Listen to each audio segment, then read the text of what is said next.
Good morning, Mr. and Mrs. Ship, and all you little ships at sea. We'll keep it short this morning. I, like the rest of you, are waiting to see how the congressional vote for contempt of Congress on Barr is going to proceed this morning. That should be coming up in, less than an hour now. Just a few things. And everything's kind of breaking loose really fast right now, and I expect the next few days to really have a lot of news drops about some crucial stuff. So I'm kind of thinking this one is going to be constitutional crisis, contempt of Congress, Trump taxes, and what the parrot saw. So let's get started. Shortly, judiciary is going to vote on contempt as regard to Barr not being willing to turn over the full unredacted Mueller report. Here's the thing. If Trump's innocent, didn't do nothing wrong, none of his family and people in his orbit did anything wrong, and good God, people like Manafort and them, they're just really upstanding, honest citizens. Didn't do anything wrong. And I don't see what the problem is with this. Just like his taxes. Is he afraid that it's going to show that he's not as rich as he is? Well, we already knew that. I'm thinking it's going to show some finagling around with juggling money, which in other legal terms would be called money laundering, and possibly some nice little checks from Russian businesses. So with that in mind, that brings us up to contempt. Congress has to do this. This is gone beyond stupid now. Trump thinks that he can do this executive privilege thing. In my opinion, and in the opinion of a few attorneys, he has no executive privilege. This is just a temper tantrum. Okay? Representative Nadler has said, and I agree with him, that we are in a constitutional crisis. We've been in a constitutional crisis since Trump, with the aid of rancid penis and Manafort, used bullying tactics and Russian money to buy some of the superdelegate electoral votes. That's my personal opinion. I mean, I don't, when you have somebody that loses the popular vote but gets it through electoral college, which is very rare, I think has happened once or twice in the past, you really have to look at it and go, how did this happen?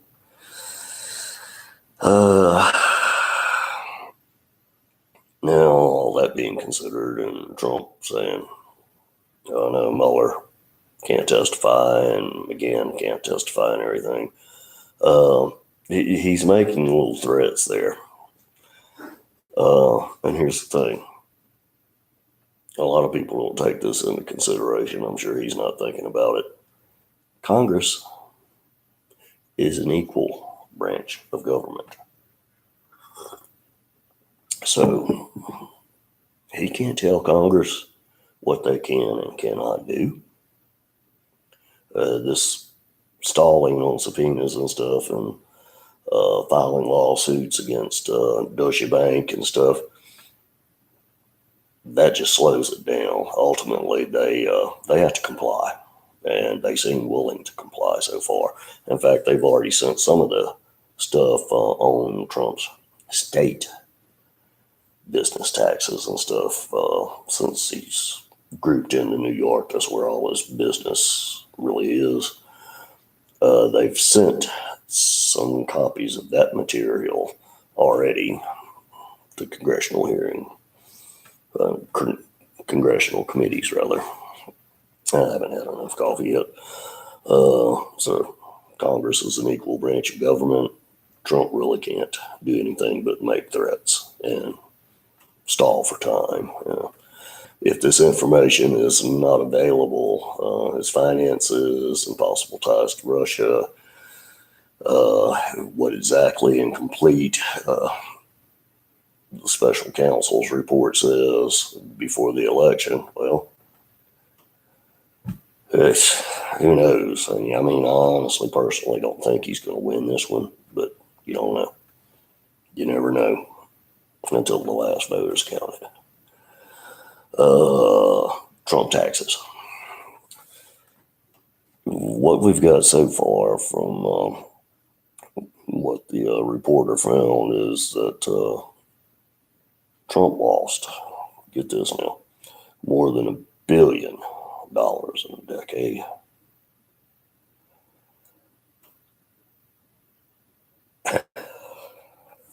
Going to make America great again. My taxes, we're going to jobs everywhere.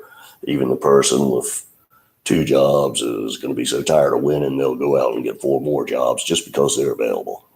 It's bullshit. You always hear about the employment and how good it's doing. Jobs are seasonal, of course. College students work during the summer, a lot of them. Holidays come up, a lot of part-time work comes out there and everything. What you don't hear is that when you've been unemployed and you run out of your unemployment benefits and you still haven't found a job because there's no work, you're no longer counted as unemployed. In fact, you're not counted at all, or possibly, presumably, accounted as working because you ran out of benefits. So that's an untrue or alternative fact, as it was, about their actual numbers on that. But Trump taxes, it's going to be really, really interesting. Okay, as regards Mueller and special counsel, Nadler has also said that, and I quote, "I think Trump will try to stop Mueller." The only way they can stop him right now is he's still employed by the DOJ. There's a lot of hooks and whistles and stuff that has to be finished up before he really shuts down the special counsel and becomes a private citizen. Once he becomes a private citizen, can't do nothing about it. And he does seem, according to Adam Schiff and others, to be willing to testify before Congress. That brings up McGahn. McGahn is a very noted attorney, very successful. His attorney told the White House that Trump's attacks on him are making him think more along the lines of testifying if that's not stopped. And the attacks have cut off all of a sudden. That's interesting. But apparently, from what was on the news this morning, McGahn, unfortunately, still considers that he was Trump's attorney, and he is waiting for either an okay from Trump, you can go bring reports, paperwork, whatever you need to, and sit before Congress, or B, subpoenas. It goes through court, and court says, yep, you got to go. Which he's an attorney, he knows that, but stonewalling. Mueller's an independent counsel. Once he, and think about that wonderful word, independent. That's what the Department of Justice does. They can't have one of their own in there because, well, there's problems with that. So they bring in an independent counsel to investigate, like Russia meddling in the elections and other ties, financial, etc. Always follow the money.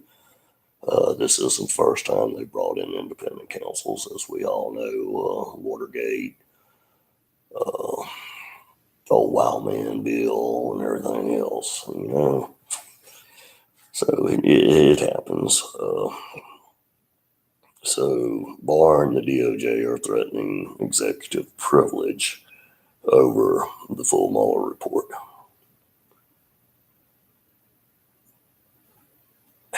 Unfortunately, Trump is over all of that. But I don't see, since he's already waived executive privilege for McGahn and other people in his staff and everything to talk to Mueller and his team, that he has any executive privilege over this. Now, that's just my reasoning. I'm probably not wrong, but I'm also very arrogant when I feel very sure about something.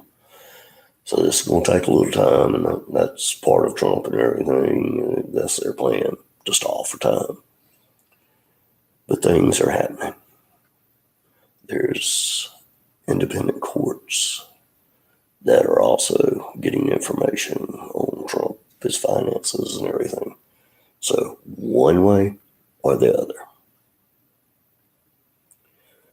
the information is going to get out there. I hope it comes out in time for the American public to see it.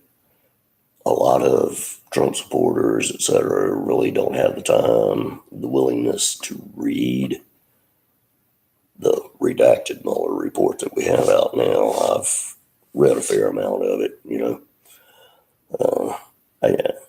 I want to go back and finish a few things, but I got the gist of it. And no, Trump and his team are not innocent. So that being said,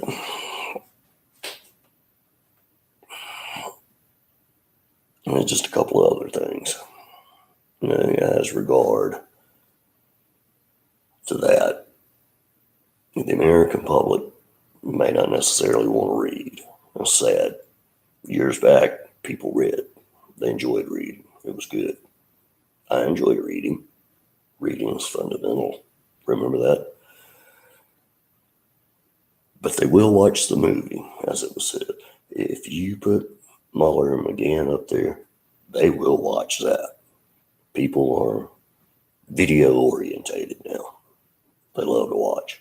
Which, speaking of watching, all my good friends at Twitter and everybody, y'all need to come over here to YouTube and subscribe to A.Raven. It would help. If I get 1,000 subscribers, I can actually go live on the scene. Oh, yeah. But I digress. Time. Time is of the essence. As my coffee cup here points out, failure is not an option. We've got to get this information. I'd also like to say that prayers are sent for family and friends of those people who were shot, and the one young person whose life was ended needlessly in Colorado. That's a very sad thing. A topic for another day, perhaps. So, as I like to say nowadays, that's about it. God bless and keep you. I'll be back later. Thus quote the Raven, never Trump.